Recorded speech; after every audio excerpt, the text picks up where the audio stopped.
Избраният. Ти не си тук случайно и не слушаш по каприз. Този момент е предопределен на небето, назначен в духа и настъпил в перфектно време за теб. Богатството не се измерва само в пари. То е свързано с божествена цел, наследство и издигане. Ти си избран, за да прекъснеш цикли, да сложиш край на недостатъците и да създадеш нещо напълно ново за твоя род. Когато Бог насочва погледа си към човек, той не го благославя само за него самия. Той го назначава като съд, носител, жив канал, през който благословението тече към всички свързани с него. Затова твоят дух е неспокоен. Затова обикновените пътища никога не са те удовлетворявали. Ти стоиш на ръба на свръхестествено преобразяване, където внезапно издигане, божествена осигуреност и трансформация, вдъхновена от небето, започват да се проявяват. Скъпи избран, писанията ни напомнят в Хабакук 2.3, че видението очаква своето назначено време. Но когато заговори, то няма да излъже. Това, което е подготвено за теб, не е забавено. То е запазено. Ти стъпваш в хармония с това, което е било написано, преди дори да го осъзнаеш. И запомни, избран, Божиите напомняния не винаги идват с шумни думи или обяснения. Понякога това, което ти дава опора, е нещо тихо, просто и стабилно, на което можеш да се върнеш в моменти на размисъл. Това, което е подготвено, чака точно под повърхността, в тишина. Избрания, ти си тук, защото нещо в теб вече беше подготвено преди да дойде този момент. Научих чрез собствените си сезони на объркване и чакане, че небето не прекъсва живота случайно. Когато едно послание те достигне и се настани дълбоко в теб, вместо да премине мимо, то е защото твоята душа вече е била настроена да го приеме. Това не е просто информация. Това е хармония. Такава е времето, за което говори Еклесиаст. Момент, назначен за цел под небето. И в този миг небето се навежда над твоята история. Скъпи ангажиран, искам да говоря с теб не като някой, който стои над теб, а като някой, който е преминал през сезони, в които нищо не е имало смисъл, където осигуреността изглеждала забавена, а призивът по-тежък от ресурсите. Спомням си моменти, когато гледах на обстоятелствата си и си мислех, ако това обещание е истинско, защо реалността ми изглежда така? И все пак, всяко забавяне оформяше моята прозорливост. Всяка затворена врата пречистваше визията ми. Тогава не знаех, че Бог не се е въздържал. Той ме подготвяше да нося нещо без да бъда смачкан от него. Избрани, а не има причина богатството винаги да изглеждало различно за теб. Никога не си го виждал така, както другите, дори когато не си го имал. Докато хората около теб говореха за пари със страх, срам или предаване, нещо в теб тихо отказваше да приеме този разказ.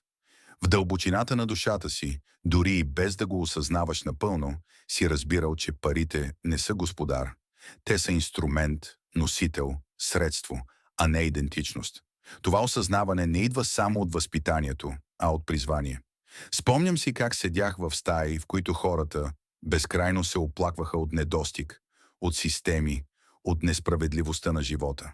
И докато чувствах съчувствие, никога не можех напълно да се включа в този начин на мислене. Нещо в мен постоянно задаваше различни въпроси. Как расте това? Как се умножава? Как става устойчиво? Същия този модел е и в теб. Ано ти мислиш в категорията на системите, а не на оцеляването. Мислиш за наследство, а не само за облегчение. Това не е само амбиция, това е отговорност, събуждане, избран. Това е първият знак. Мислиш за парите по различен начин, защото никога не си бил предназначен да служиш на тях, да ги се страхуваш или да ги гонеш сляпо. Виждаш ги като семе. Инстинктивно разбираш, че онова, което е засадено с мъдрост, дава плодове, които надхвърлят един сезон. Докато другите в семейството ти може да са били научени, че богатството е опасно или запазено за другите, ти тихо отхвърляш този таван не от бунт, а от признание. Духът ти знаеше, че недостигът не е твое наследство. Избрани, този начин на мислене често те изолира преди да те издигне. Хората може да не са разбрали твоите въпроси, твоите идеи, твоето отказване да се задоволиш с малко. Знам какво е да те нарекат нереалистичен, просто защото отказваш да нормализираш ограниченията. Но това, което наричаха нереалистично, всъщност беше пророческо. Виждаш онова, което все още не се е проявило. Така работи вярата. В посланието към евреите се казва, че вярата дава същност на това, което се надяваш. дълго преди да може да бъде доказано. Избрани, богатото мислене не е алчност, когато е коренено в отговорност. Не желаеш изобилие, за да впечатлиш. Желанието ти е да строиш, да стабилизираш, да защитиш и да промениш посоката на тези, които идват след теб. Затова мислиш за собственост, а не само за доходи. Затова си представяш активи, които ще надживеят теб. Затова умът ти естествено се насочва към бизнеси, земя и структури, които произвеждат, а не разпадат. Не си обсебен от парите, ти си отдаден на въздействие. Ние трябва да чуеш това ясно. Тази яснота не е била научена случайно. Тя е била доверена. Бог не разкрива плановете на всички. Той ги дава на тези, които е предназначил да бъдат строители. Писанието говори за Йосиф, който е бил показан бъдещето, много преди да получи властта да го управлява. Сънищата идват първо, зрелостта идва по-късно и осигуряването следва в определено време. Избрани, ако някога си се чувствал не на място в разговори за пари, цел или успех, то е защото не си бил предназначен да се слееш с тълпата. Ти си бил създаден да променяш атмосферата. Този първи знак е ненатрапчив, но е основополагающ. Не можеш да изграждаш наследствено богатство с менталитет на оцеляване. В ранните часове на твоето съществуване, небето е променило начина, по който мислиш, защото твоето назначение го е изисквало. Маш, и докато се потапяме по-дълбоко в тази история, ще започнеш да осъзнаваш, че тази нова перспектива е само началото. Бога е посеял семената на велико предназначение в съзнанието ти, подготвяйки те за това, което Той иска да положи в ръцете ти, избранни. Откакто се помниш, носиш тежест, която не е започнала с теб. Преди да разбираш термини като отговорност или съдба, в гърдите си усещал тихо напрежение, мълчаливо знание, че животът ти има значение отвъд личния комфорт. Докато другите се движат свободно, правейки избори без последици, ти усещаше как твоите решения отекват навън, докосвайки хората, които обичаш, тези, които са били преди теб и тези, които ще дойдат след теб. Тази тежест, скъпи мой, е втория знак и не е лека. Носиш товар от поколения. Искам да говоря честно, а не романтично. Този товар не винаги се чувства духовен. Ти понякога е изтощителен, понякога е несправедлив. Знам това, защото съм преминал през сезони, в които чувствах, че ако се проваля, това няма да е само моя провал. Ще се разпространи назад и напред. Сметки, очаквания, неизказани надежди и мълчаливи разочарования сякаш лежат на раменете ми. И може би и ти познаваш това усещане. Избрани. Много хора живеят само за себе си. Техните победи са лични, а загубите им остават в тясна рамка. Но твоят живот никога не е работил по този начин. Когато успееш, другите дишат по-лесно. Когато страдаш, другите усещат напрежението. Все едно животът ти е назначен за ключова точка. Това не е случайност. Това е повик. Писанията говорят за тези, които стоят в пропаста, които поправят разрушения и възстановяват пътища за обитаване. Ти си един от тях, независимо дали си го искал или не. И този товар не е предназначен да те смачка, въпреки че е опитвал. Той е създаден да те пробуди. Роден си в родословие, което е познавало недостиг, разочарование, забавени мечти или финансова нестабилност. Си виждал как моделите се повтарят. Гледал си способни хора да намаляват очакванията си, защото оцеляването го е изисквало. И дълбоко в себе си направил тих обет, това спира с мен. Дори и да не си изрекал тези думи, животът ти е бил оформен от това решение.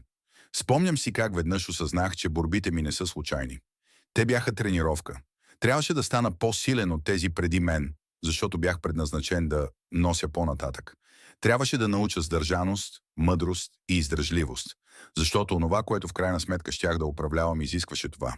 Това е скритата истина за наследствените тежести. Бог не ги възлага, без да даде и силата да ги понесеш. Той не поставя тегло на живот, който не е укрепил. Избрани често си се чувствал така, сякаш не можеш да си позволиш да се откажеш. Не защото те е било страх, а защото твърде много зависеше от теб. Това осъзнаване може да е тежко, но също така е и разкриващо. То означава, че небето ти доверява. В един свят, където мостовете свързват миналото и бъдещето, ти си бил призван да бъдеш такъв мост. Тези конструкции, които свързват два бряга, носят натиск от двете страни. Без тях обаче никой не преминава. Ти, помазаниче, никога не си можел да се примириш с по-малко, дори и в моментите, когато опитваше. Нещо дълбоко в теб се е съпротивлявало. Знаеше, че приемането на по-малко не е скромност, а избягване на истината. Дори подсъзнателно осъзнаваше, че ако се спреш, цикълът ще продължи. И Бог, ами който вижда поколенията наведнъж, е поставил това осъзнаване в теб, за да може веригата най-накрая да се счупи. Слушай внимателно. Генерационните бремена не са признаци на изоставяне. Те са знаци за избор. Те показват, че благословии се подготвят, които трябва да преминат през някой, достатъчно силен, за да ги носи без да ги осквернява. Когато тежестта се вдигне, тя няма да се вдигне само от теб, а и от тези, свързани с теб. Твоето послушание ще стане тяхното облегчение. Твоят пробив ще се превърне в тяхно свидетелство. И колкото и тежък да е този знак, той води директно към следващия, защото същият Бог, който поставя тежест, също запалва огън. Избрани, в теб гори огън, който отказва да угасне, и нито едно разочарование не е успяло да го потуши. Това е третия знак и е неоспорим. Ти носиш неописуема амбиция, не тази, към която търси аплодисменти, а онази, която те подтиква да се движиш, когато логиката казва да спреш. Може би понякога си се съмнявал в нея. Може би дори си се опитвал да я заглушиш. Но тя винаги се е завръщала. Помазани, искам да бъда искрен с теб. Имало е моменти в живота ми, когато съм желал да мога да се задоволя с по-малко. Гледал съм как другите намират мир в рутините, които на мен ми се струват задушаващи. Опитвах се да убедя себе си, че желанието за повече е егоизъм или нереалистично. Но колкото и да се стараех, този вътрешен глас никога не ме напускаше. Той постоянно повтаряше: това не е краят, напред има повече. И знам, че ти, избрани, разпознаваш този глас. Тази амбиция не е арогантност, не е неспокойство заради самото него. Това е божествена настойчивост. Това е начинът, по който Бог гарантира, че няма да се откажеш от това, за което си създаден. Тази амбиция не може да бъде научена. Тя не се наследява от родители, които никога не са имали място за мечти. Тя е посеяна. Писанията ни показват отново и отново, че Бог поставя желание преди изпълнение, визия преди осигуряване. Помисли за колко пъти си бил повален, само за да се изправиш отново, без ясна причина. Хората може да са мислили, че си упорит или нереалистичен. Но истината е по-проста. Твоят дух знаеше, че задачата не е завършена. Затова неуспехите никога не те побеждаваха напълно. Да, те те забавяха и понякога те раняваха, но никога не изтриваха визията. Помазани, този огън често те изолира, преди да те позиционира. Другите може да не разбират защо не можеш да се примириш с комфорт, защо средното ти изглежда непоносимо. Те могат да нарекат това, което наричаш мечта, илюзия, но това, на което те наричат въображение, всъщност е предвиждане. В един свят, в който все още не са се оформили видимите неща, Бог подготвя строителите на бъдещето. Той им показва контурите на структура, дълго преди материалите да са пристигнали. Спомням си периоди, когато нищо в живота ми не съвпадаше с мащаба на мечтите, които носех в себе си. Тази несъответствие беше болезнено, но също така разкриващо. Научих, че амбицията ми не зависи от обстоятелствата. Тя е свързана с призвание. И за теб е същото. Обстановката ти никога не е определяла размера на твоята визия и именно това те отличава. Избранико. Повечето хора мечтаят в пределите на това, което са видели. Ти мечтаеш отвъд тях. Въображаваш си възможности, за които семейството ти никога не е помисляло. Не защото смяташ, че си по-добър, а защото си предназначен да постигнеш повече. Алго твоята амбиция не е свързана с бягство от миналото, а с неговото изкупление. Не тичаш далеч от произхода си, а носиш всичко това напред в нещо ново. Заради това богатството не е опция за теб. То е функционално. То е горивото, необходимо за реализиране на това, което е поверено на духа ти. Без него визията остава затворена. С него задачата се движи. Затова тази амбиция те тласка напред. Тя е небето, което ти напомня, че това, което носиш, изисква разширение. И докато този огън продължава да гори, той скоро ще срещне още една истина за теб. Истина, която обяснява защо комфортът никога не е бил достатъчен. Избранико, идва момент в пътуването, в който огънят все още е жив. Призванието е все така ясно, но чакането става тихо и тежко. Този сезон е нещо, за което малко хора говорят откровено, не защото е без значение, а защото изисква издръжливост без аплодисменти. Знаеш, обещанието е истинско, но дните започват да изглеждат обикновени. Спешността, която преди гореше силно, сега иска нещо по-дълбоко от вълнение. Иска вяра, която се проявява дори когато нищо ново не се случва. Помазанико, тук много хора погрешно разбират какво всъщност означава сила. Силата не е интензивност. Тя е възвръщане. Става дума за събуждане всяка сутрин и отново да избираш съответствие, когато вчера не се е различавало от днешния ден. Става дума за извършване на същите верни неща, когато няма видим напредък, който да отпразнуваш. Аз съм преживял този сезон. Спомням си моменти, в които се чудех дали тишината означава, че съм чул Бог неправилно. Но научих, че тишината често не е отсъствие. Тя е процес на зрялост. Избранико, обещанията не изискват само вяра. Те изискват издръжливост. Небето не бърза с това, което трябва да се задържи. Ако това, което идва при теб, е предназначено да продължи поколения, то подготовката не може да бъде повърхностна. Затова този етап изглежда бавен. Не си пренебрегван. Ти си вкоренен. Дърветата, които растат бързо, лесно се чупят. Дърветата, които издържат на невидими сезони, стават непоклатими.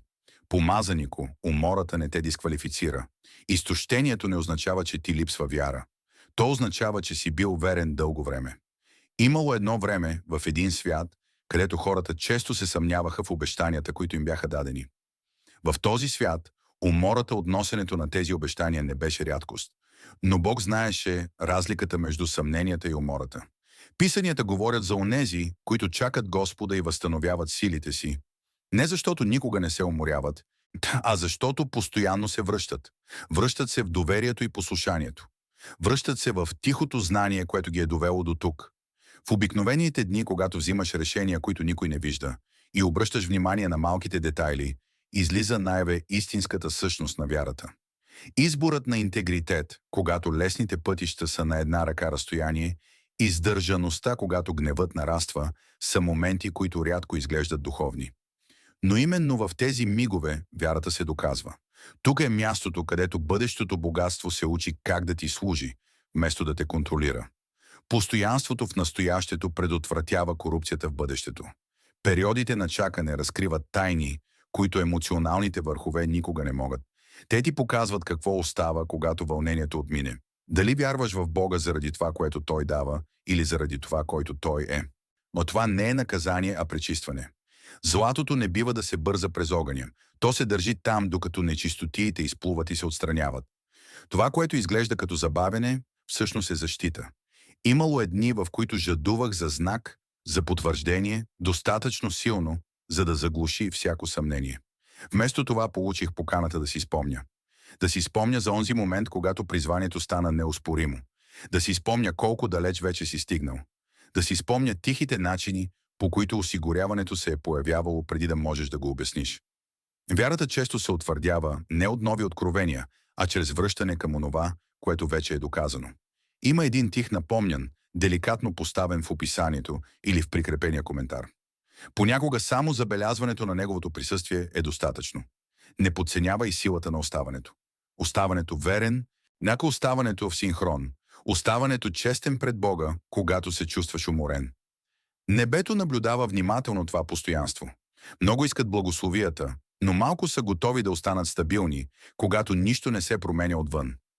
И точно това постоянство те квалифицира да носиш онова, което идва, без да загубиш себе си. Този сезон те учи как да живееш без постоянно уверение. Това е зрялост. Това е доверие, пречистено извън емоциите. Когато обещанието най-накрая се разкрие, то няма да шокира духа ти. То ще изглежда познато, защото си се научил да ходиш с него дълго преди да го притежаваш. Не си назад, не си забравен, не се проваляш. Ставаш достатъчно последователен, за да управляваш изобилието без хаос. Тази фаза формира твоя вътрешен свят, за да не те преобладава външния свят по-късно. И когато движението се върне, то няма да е паникьосано. И то ще бъде подредено, то ще бъде прецизно, то ще бъде неоспоримо Божие. Дръж се стабилно тук. Не защото чакаш разрешение, а защото това, което се формира в теб в момента, не може да бъде бързано. Има един модел в живота ти, който другите често пропускат, но ти го чувстваш отново и отново. В света, в който живеем, понякога вратите се отварят по начини, които на пръв поглед изглеждат странни. Възможности се появяват там, където другите виждат само задънени улици. И не, това не е защото пътят ти е по-лесен. Причината е, че твоят поглед е научен да вижда нещата по различен начин. Това е петия знак, носещ тиха власт. Ти привличаш възможности, които другите не забелязват. Искам да споделя опит, който съм натрупал. Бил съм свидетел как в стаи се отхвърляли идеи, които по-късно се оказали решаващи моменти в живота ми. Видял съм разговори, които на пръв поглед изглеждали незначителни, но в крайна сметка променили целия ход на живота ми. В онези моменти нямаше голямо обявление или драматичен епизод, а само едно нежно подтикване. Чувство, което казва: обърни внимание на това. И когато погледнах назад, осъзнах, че небесата отдавна бяха подготвили детайлите, преди аз да осъзная тяхната стойност. Избранни, именно така работи синхронизацията.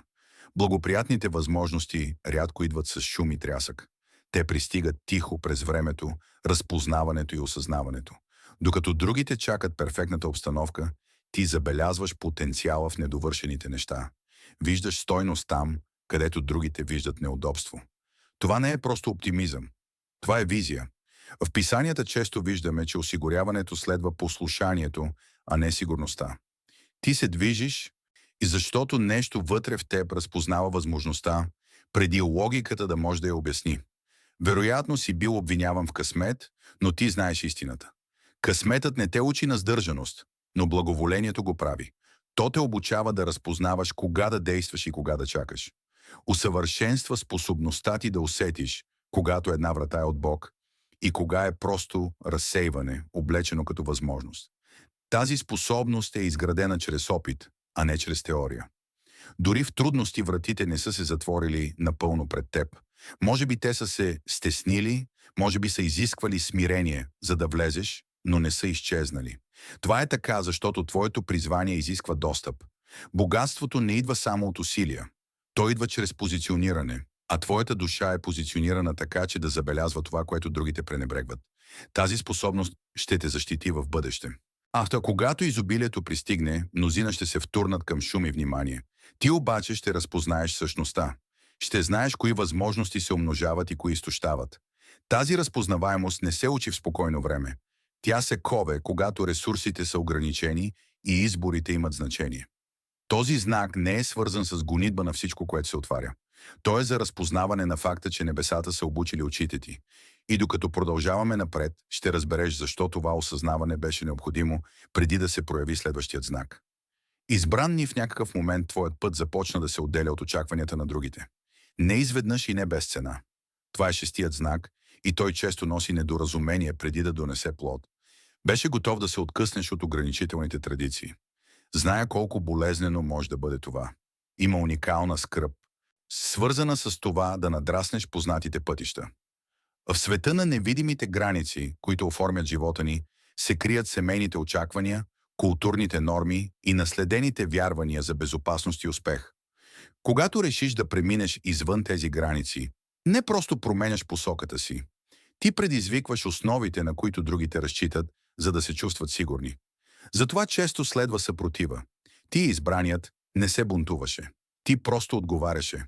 Отговаряше на един зов, който не те оставяше да останеш малък. Докато другите около теб избираха предсказуемостта, ти усещаше призив за разширение. Това често означаваше да вървиш сам за известно време. Не защото беше сгрешил, а защото беше ранен. Спомням си как осъзнах, че ако следвам същия път, по който са минали всички преди мен, ще стигна до същото място. Това осъзнаване беше трезво. Традицията може да бъде утешителна, но също така може да се превърне в таван. Бог не нарушава шаблони от жестокост, а от необходимост. Новите резултати изискват нова покорност. Избрани, тази разделеност беше подготовка. Тя те научи да стоиш без одобрение. Научи те как да се доверяваш на Бога, когато потвърждението липсва. Тези уроци не са опционални за онези, които ще носят влияние и богатство. Без тях изобилието става капан, а не инструмент. Anointed One, това, което другите виждаха като дистанциране, всъщност беше подравняване. Беше необходимо да се преориентираш, за да не оставиш решенията си да бъдат управлявани от страх от разочарование. Когато богатството дойде, то изисква яснота. Изисква способността да кажеш не, дори на познати гласове. Бог започна да те обучава рано, защото твоето назначение го изискваше. А никога не ти беше предназначено просто да наследиш това, което беше предадено. Ти трябваше да преопределиш това, което ще бъде предадено напред. И тази раздяла с ограниченията не беше краят на връзката. Тя беше началото на наследството. Има причина, поради която ранната ти връзка с парите беше белязана от напрежение, а не от лекота. Тази седма знак често обърква хората, които смятат, че благоволението трябва да премахне трудностите. Истината е, че Бог позволява на определени хора да срещнат недостиг рано, за да не бъдат по-късно изкривени от изобилието. Ти не беше наказван, ти беше обучаван. Познатият, говоря с дълбока близост. Спомням си сезони, когато всяко решение тежеше, защото ресурсите бяха оскъдни. Времена, когато научих да изчислявам, да чакам, да различавам необходимостта от импулса. В онези моменти изглеждаше като забавяне. По-късно осъзнах, че всъщност беше дисциплина. Тези сезони ме научиха как да уважавам парите, преди изобщо да ги държа в изобилие. Научиха ме на смирение, което никое обучение не би могло да репликира. Ранните финансови борби оформят перспектива. Те принуждават мъдростта да се развие преди да пристигне силата. Когато знаеш какво означава да се разтягаш, да приоритизираш, да живееш без, не пропиляваш изобилието, когато най-накрая се появи. Не преследваш потвърждение с него. Не бъркаш харченето с значимостта. Бог знаеше това за теб. Затова ти се доверяваше с урока преди ресурса. Борбата изостря раз discernment. В живота на всеки от нас се появяват моменти, в които научаваме цената на нетърпението. Страхът често шепти по-силно от вярата, но точно в тези трудни мигове откриваме, че осигуряването на необходимото идва в неочаквани форми. Както отворената врата в последния момент или помощ, която пристига през неочакван канал. Силата се появява в дни, когато си мислим, че не ни е останало нищо. Тези мигове не са случайни. Те са уроци от Бога, чрез които Той ни учи как да разпознаваме Неговата ръка без паника. Запомни, избран. Съществуват хора, които получават богатство твърде рано и се изгубват в него. Със сигурност си виждал добри намерения, които се сриват под тежестта на неподготвено изобилие. Но Бог не желае това за теб. Затова ти позволи да научиш как да управляваш, когато рисковете бяха по-малки. Всеки забавен сметка, всеки пренасочен план и всяка трудна ситуация бяха начин да усъвършенстваш способността си да носиш увеличението без страх. Ти помазан, затова не се страхуваш от отговорността, както правят другите. Ти вече си бил отговорен и когато ситуацията е била неудобна. Управлявал си натиск без аплодисменти. Научил си, че осигуряването не идва от контрол, а от синхрон. В писанието се говори за тези, които са верни в малкото и за това им се доверява много. Не защото малкото е незначително, а защото то разкрива характера. Избрани, твоето усилие не е противоречие на твоето призвание. То е потвърждение на него. Небето не дава наследствено богатство на тези, които никога не са усещали тежестта на недостига. Такова богатство изисква емпатия, самоконтрол и перспектива. Ти притежаваш всичките три, защото твоят път ги е изисквал. Този знак не е за прославяне на трудностите, а за разпознаване на целта в тях. Това, което изглеждаше като оцеляване, всъщност беше учение. И когато продължиш напред, ще видиш, че нищо от това, което си преживял, не е било напразно. И всичко е служило на момента, когато осигуряването преминава от тест към доверие. Избрани, твоят вътрешен свят винаги е бил по-голям от външните обстоятелства. Това е осмият знак и той е с теб от самото начало. Ти мечтаеш по-голямо от околността си. Дори когато тези обстоятелства се опитваха да те определят, дълго преди възможността да съвпадне с въображението, твоят дух вече се стремеше към неща, които не можеше да видиш. Помазан, помня как израснах в среди, които не отразяваха това, което носех в себе си. Ограничено мислене, тесни очаквания, тихо приемане на по-малкото. Но моят ум отказваше да остане там. Представях си бъдеща реалност, която изглеждаше не на мястото си, не защото бях откъснат от действителността, а защото духът ми вече беше видял нещо повече. Знам, че ти също усещаш това напрежение. Избрани, тези мечти не са фантазии. Те са предварителни визии. Бог често разкрива резултата преди самия процес, за да може вярата да има на какво да се опре. Той ти показва какво е възможно, дълго преди да обясни как ще се случи. Затова твоите мечти не намаляваха, дори когато обстоятелствата го правеха. Затова разочарованието никога не ги е заличавало. То просто е забавяло тяхното проявление. В малък, но живописен град, един помазан млад човек се бореше с чувството на самота. Въпреки че около него имаше много хора, никой не разбираше дълбоките му мечти и визия. Всеки път, когато споделяше своите идеи, погледите на хората му говореха, че те не вярват в него. Но той знаеше, че всяко наследство започва с един човек, готов да види отвъд нормалността. В древните писания той четеше за много хора, които носили визия, дори преди ресурсите да се появят. Те не били заблудени, а просто били в синхрон с призванието си. За помазания мечтите му винаги включвали нещо повече от личен комфорт. Той не си представял само изобилие, а и възможността да променя животи, да създава стабилност и да отваря врати за другите. Именно това разграничение е важно. Егоистичните амбиции лесно се сриват под натиск, но визията, основана на цел, устоява на времето. Мечтите му оцелели през трудности, защото никога не били корени в егото, а в призванието. Бог давал визията първо, за да може идентичността да се формира преди ресурсите да дойдат. Когато богатството идва преди идентичността, то създава объркване. Но когато идентичността дойде първо, богатството служи на целта. Затова му било позволено да мечтае, дори когато му липсвали неща. Това го научило да отделя кой е той от това, което има. Когато изобилието най-накрая дойде, то ще подсили целта, а не ще я замести. Помазаният знаеше, че не трябва да пренебрегва тихите сцени, които не спирал да преглежда в ума си. Чувството за мащаб и разширение не бяха случайни мисли. Те бяха насочващи, водещи го в решенията му, дори когато не осъзнавал. Тези мисли го подтиквали напред, когато да се задоволи с настоящето, изглеждало по-лесно. Напомняли му, че настоящата му глава не е финалната. Тези визии го подготвяли да разпознае възможностите, когато най-накрая се съчетаят с капацитета му. Когато реалността настигне въображението, той няма да се паникьосва. Ще я разпознае, защото вече е бил там в духа си. Когато стигнал края на посланието, той не го направил от любопитство, а защото духът му разпознал думите. Тези знаци не дошли, за да го развлекат, а за да го потвърдят. И пътят му никога не бил обикновен, и бъдещето му нямало да бъде формирано от случайността. Супернатурална трансформация вече била в ход, и той стоял в своя точен момент на кариоз. Времето, в което подготовката среща освобождението. Това, което тихо се формирало в него, сега се изразявало открито около него. Небето го било белязало като носител на наследство, а не просто на осигуряване.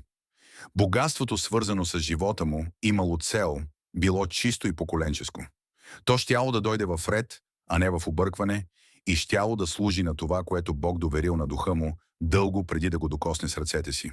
Той знаел, че трябва да остане верен, дисциплиниран и в синхрон. Благодарността щяла да поддържа сърцето му стабилно, докато проявлението наближавало. Ако тези думи дълбоко се установили в него и той почувствал желание да отговори, можел да остави тихо потвърждение в коментарите или да остане свързан, докато тези послания продължават да се разгръщат в неговия сезон. И нека запомни, че напомнянията на Бога не винаги са шумни или драматични. В моменти на несигурност, когато сърцето ти търси утеха, понякога просто нещо поднесено с внимание може да донесе успокоение. В коментарите или описанието можеш да намериш нежно подготвено послание, което те приканва да намериш своя вътрешен мир. Потегли напред с увереност, избрани души. Това, което е написано, вече започва да се разгръща пред теб, разкривайки нови възможности и надежди. Светът пред теб е пълен с обещания и нови начала, готов да те приеме с отворени обятия.